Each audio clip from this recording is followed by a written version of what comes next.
Processen er en tvangsfjernelse. Trin 1. Bekymringsindberetningen.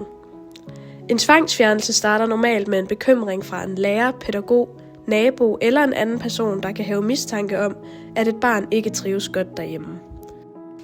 Trin 2. Undersøgelse. Kommunen foretager undersøgelser for at vurdere barnets situation og forældrenes evne til at tage sig af barnet. Trin 3. Forsøg på hjælp.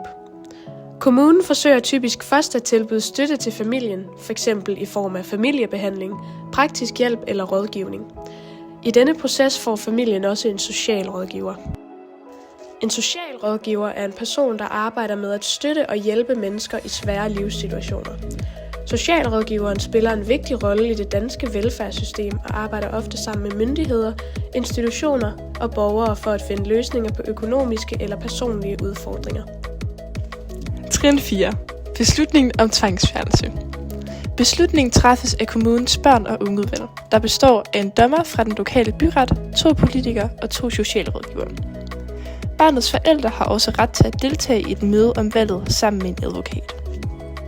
Trin 5. Anbringelse.